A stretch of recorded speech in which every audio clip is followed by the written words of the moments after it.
नमस्कार दोस्तों, आज हम बात करने जा रहे हैं एक ऐसे बड़े मुद्दे की जिसने पूरे देश में चर्चा छेड़ दी है और खासतौर पर उन लोगों के बीच जो फैंटेसी स्पोर्ट्स खेलते हैं या इस उद्योग से जुड़े हुए हैं। हाल ही में सरकार ने ऑनलाइन गेमिंग और फैंटेसी एप्सेस को लेकर एक नया बिल पेश किया और उसके बाद से ही विवाद लगातार बढ़ता जा रहा है। पहले यह लग रहा था कि मामला ज्यादा बड़ा नहीं होगा, कंपनियां शांत रहेंगी और शायद कोई खास विरोध नहीं होगा, लेकिन अब हालात बिल्कुल उलट हो गए हैं और एक के बाद एक कंपनियां कोर्ट पहुंच रही हैं और सरकार के इस बिल के खिलाफ खुलकर आवाज उठा रही हैं। सबसे पहले A23 कंपनी ने यह कदम उठाया और उन्होंने दिल्ली हाईकोर्ट में याचिका दाखिल की, जिसमें साफ कहा गया कि यह कानून उनके लिए घातक साबित हो सकता है। और 23 के इस कदम के बाद दो और कंपनियां सामने आई हैं, क्लब बूम और बगीरा कैरम। इन दोनों ने भी कोर्ट का रुख किया और अब यह मामला केवल एक कंपनी तक सीमित नहीं रह गया, बल्कि 3 बड़ी कंपनियां कानूनी लड़ाई लड़ रही हैं। दिल्ली, कर्नाटक और मध्य प्रदेश 3 राज्यों में इन मामलों की सुनवाई चल रही है, यानी मामला अब पूरे देश में फैल चुका है। इन कंपनियों का कहना है कि अचानक से बिल लागू कर देने से उनके कारोबार पर बुरा असर पड़ा है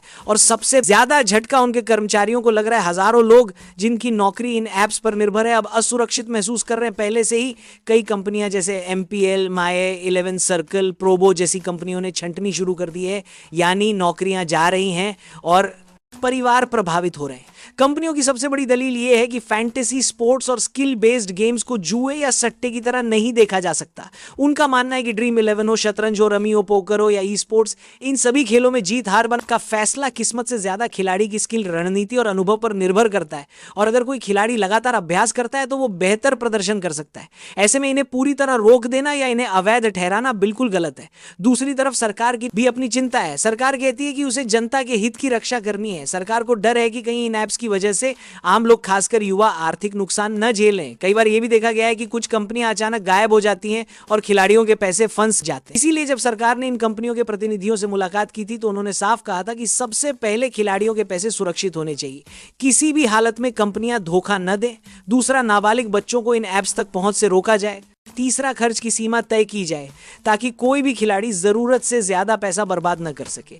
यानी सरकार ये नहीं चाहती कि उद्योग पूरी तरह बंद हो, बल्कि सरकार चाहती है कि एक संतुलन बने जिससे कंपनियों का कारोबार भी चलता रहे और लोगों का पैसा भी सुरक्षित रहे।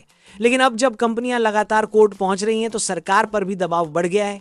A23 की याचिका पर सुनवाई 8 तारीख तक टल चुकी है, जबकि बगीरा और क्लब बूम के मामलों को 8 सप्ताह के लिए आगे बढ़ा दिया गया है। इसका मतलब साफ है, कोर्ट भी जल्दीबाजी में कोई फैसला नहीं लेना चाहता। कोर्ट चाहता है कि पहले सभी पक्षों को सुना जाए और फिर एक ठोस निष्कर्ष निकाला जाए।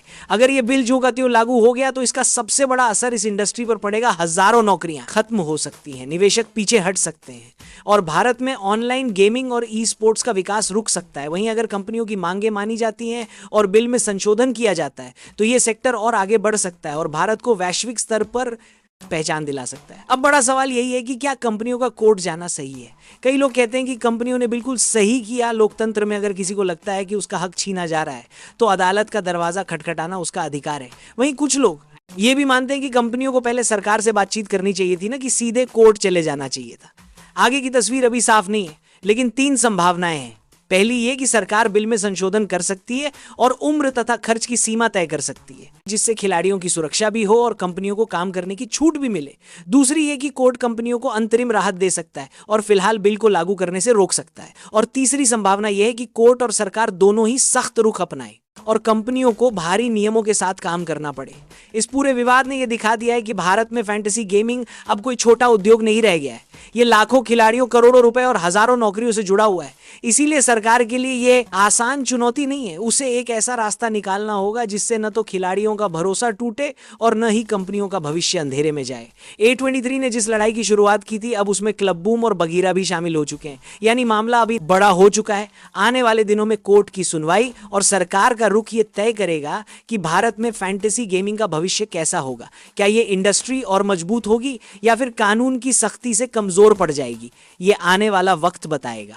दोस्तों, आपको क्या लगता है, क्या कंपनियों का कोर्ट जाना सही कदम है? क्या सरकार को कानून में बदलाव करना चाहिए या फिर खिलाड़ियों की सुरक्षा के नाम पर सख्ती करनी चाहिए? अपनी राय कमेंट बॉक्स में जरूर लिखें। फिलहाल इस खबर में इतना ही। आपका बहुत बहुत धन्यवाद। जय हिंद।